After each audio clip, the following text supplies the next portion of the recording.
Good morning. This is Sirsa Podil from second year BPD. Today, my topic is joint mobilization. Joint mobilization is a manual therapy intervention, a type of a straight line passive movement of a skeletal joint that addresses a orthokinematic joint motion rather than the osteokinematics. Joint mobilization is performed on the basis of a Maitland's grading system. It has the 4 grades: grade 1, grade 2, grade 3 and grade 4. Grade 1, it has the small amplitude movement at the beginning of the available range of motion. Its aim is to reduce the pain and to neutralize the joint pressure. Grade 2, it has a large amplitude movement within the available range of motion. Its aim is to reduce the pain and to neutralize the joint pressure. Grade 3 has a large amplitude movement that reaches the available range of motion or at the end of range motion. Its aim is to treat the stiffness and hypomobility. Grade 4 has the small amplitude movement at very end range of motion. Its aim is to increase the range of motion. Before performing the mobilization technique, we have to keep in mind about the concave and convex rule.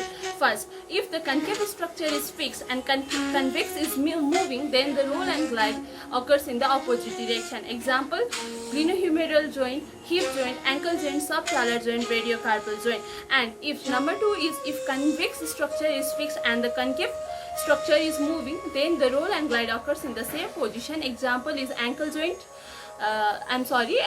knee joint, MCP and IP joint. So now for the wrist and finger mobilization, the first movement is the wrist flexion. So it is done for the treatment of the dorsal capsule of the radiocarpal joint. For this, patient position will be the sitting position and elbow in the pronation. Elbow is placed in slightly lifted headed part of the bend and wrist hanging freely. Procedure. First, fix the patient forearm on the bend. Then grab patient's proximal intercarpal row from the dorsal side and embrace intercarpal with the thumb and index finger on a palmar side. Intercarpal are the convex joint partner. Distal radiocarpal distal radioulnar joint is the concave joint partner. So, when moving with the convex joint partner, we have to roll and glide in two opposite directions. Roll into palmar and increasingly proximal direction, and at the same time perform the glide by pulling the proximal intercarpal row into dorsal and increasing dorsal direction.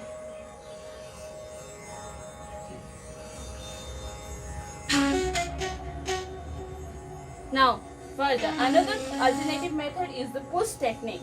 Here, patient position will be the same sitting position, whereas the forearm is supinated from the pronation. So now, fix the forearm with one hand and grab proximal intercarpal row from the palmar side and embrace proximal intercarpal row with thumb and index finger on dorsal side. Now, roll pronation, supination. Now roll into the palmar and increasing the proximal direction. At the same time, perform the glide by pushing the proximal intercarpal row into the dorsal and increasing distal direction.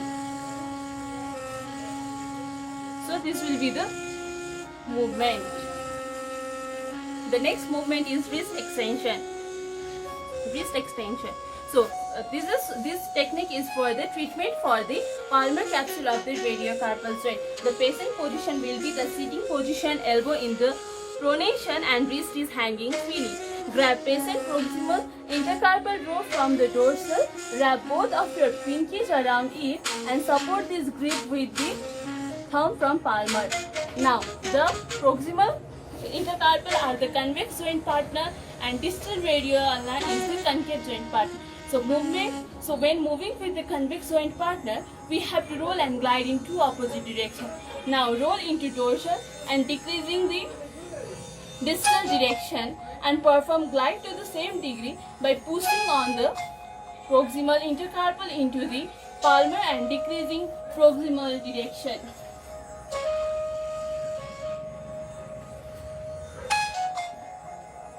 The third movement is ulnar deviation. It is the treatment for the radial capsule of the radiocarpal joint. The patient position will be the sitting position with the forearm with the maximal pronated and supported on the bench. The wrist is hanging freely.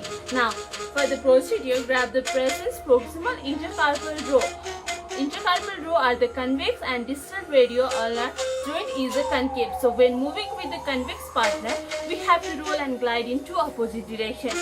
Now roll into ulnar and proximal direction and at the same time perform the glide by pushing the proximal intercarpal row into the radial and distal direction.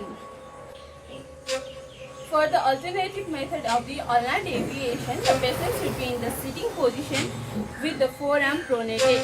Now grab the patient's thenar eminence and proximal intercarpal row on the radial side with one hand and then hold on patient's hypothenar eminence from the ulnar side. There should not be hard fixation, we have to remember it. Now roll into the ulnar and proximal direction and perform the glide to the same degree by pushing onto the other side of the intercarpal into the radial and distal direction. For the fourth movement, it is the radial deviation. It is for the treatment of the ulnar capsule of the radiocarpal joint. For this, patient's position will be the sitting position with the forearm in the neutral position and supported on the bench. Patient wrist is hanging freely. Then now fixate the patient's forearm on the bench and grab patient's proximal intercarpal from the radial side. Intercarpal are the convex and distal radio ulnar is the concave. So when moving with the convex joint, we have to roll and glide in two opposite directions. Now roll in radial and distal direction and at the same time perform the glide by pushing the proximal intercarpal row into the ulnar and proximal direction. So the movement will be like this.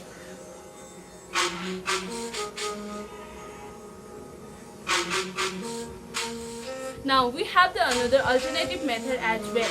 This is called as the pull technique. For this, patient position will be the sitting position with the flexed elbow on the bench and forearm in the neutral position. Now grab the patient's proximal intercarpal row from radially like arm resting position. Now roll into radial and distal direction and at the same time perform the glide by pulling the proximal intercarpal into the ulnar and proximal direction. So the movement will be occur like this.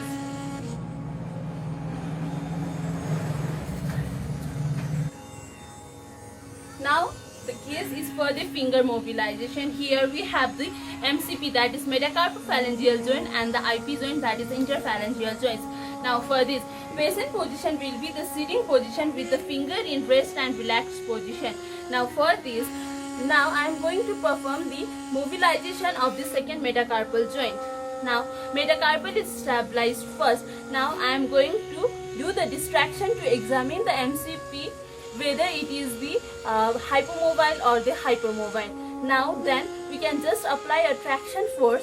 This is the examination for the hypermobilization and hypomobilization. Hyper and hypomobility. Now we can intervene putting the MCP joints in its point of restriction and apply the tension at that point. MCP is concave proximal phalanx on a convex metacarpal, so the roll and glide occur in the same position. Now I am going to distract the proximal phalanx and push it palmarly with the graded oscillation that helps to treat the restricted flexion at MCP. Again I am going to distract and push the dorsally so that it helps to treat the restricted extension. Again I am going to distract and push it radially. Radially we can also call this as the abduction for the restricted abduction. Again I am going to distract it and push it ulnarly, and also called as adduction for the restricted adduction.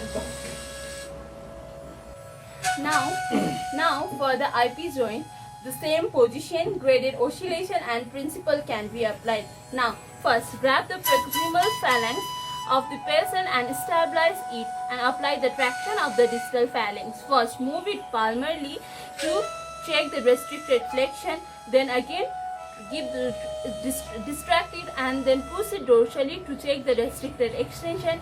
Again distract and push it radially to check the restricted abduction, and again distract it and push it ulnarly to check the restricted adduction. It's in a concave distal segment on a convex proximal segment. So the roll and glide will occur in a same direction.